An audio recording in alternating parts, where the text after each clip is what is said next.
a surgery to repair a torn meniscus, a surgery to get debris removed, and experimental surgery to have a cartilage transplant.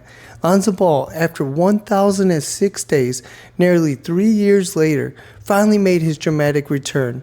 With rejoice from fans, teammates, and surely the front office, we could officially say, welcome back, Lonzo Ball.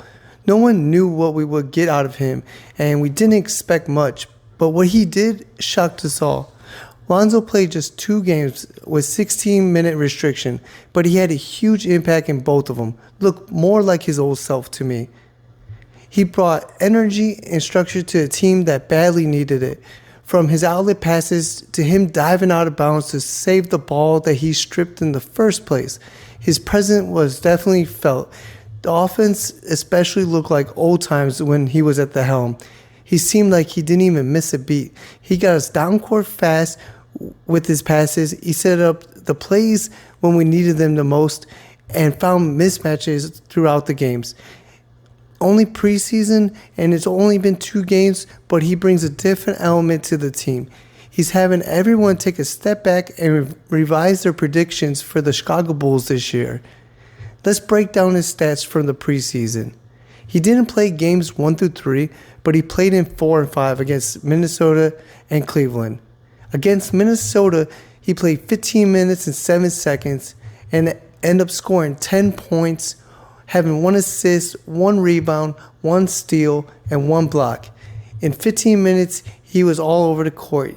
He only won 1 steal and 1 block, but we didn't know what we were going to get out of Lonzo. And his defense did not take a step back. And that's what we all thought was going to happen.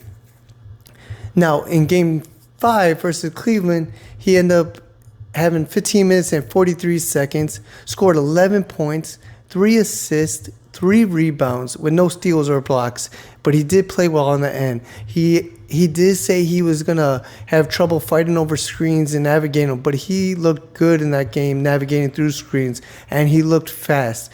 And when he was in the full court, he pushed the ball and bulldozed the player to the rim, which was awesome. He missed a layup, but it shows that his knee was fine. Lonzo Ball looked more like himself than we could ever imagine.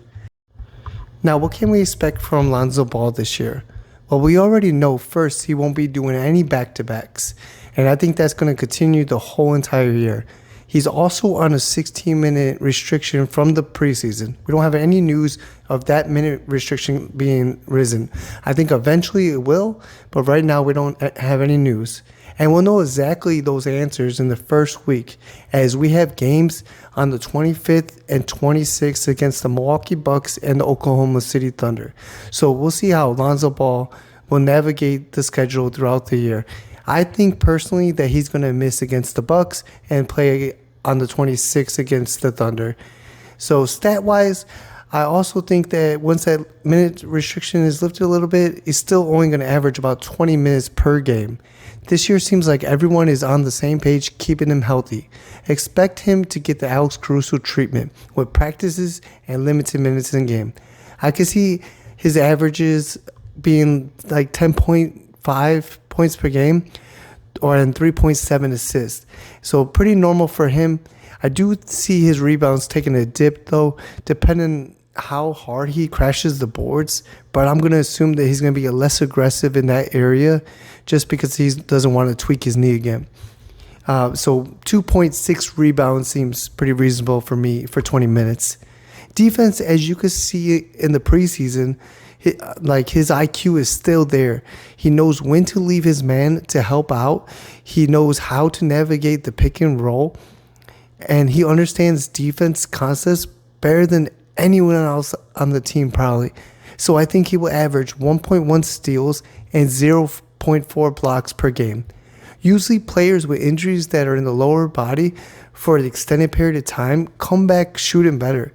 Lonzo already knew how to shoot before he left, but I think that his shooting splits will not have any effect on his absence. He, as in preseason showed us, he still could shoot that thing.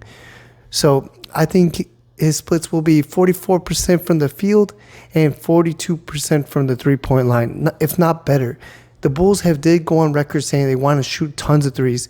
They had a goal in the preseason to shoot 50 of them. So Lonzo definitely will get his 3-point shooting, his 3-point shots up during the regular season. What expectations do you guys have? Let me know in the comments below. And do you think if Lonzo Ball averages these stats that we should sign him again, or you think we're going to let him walk? With the amount of responsibility of managing his health, we want to commit for more years with Lonzo Ball. And that means having Josh Giddey take on the role. Or would you rather have both of them on the roster? Let me know. And I'll see you guys next time for the next player breakdown.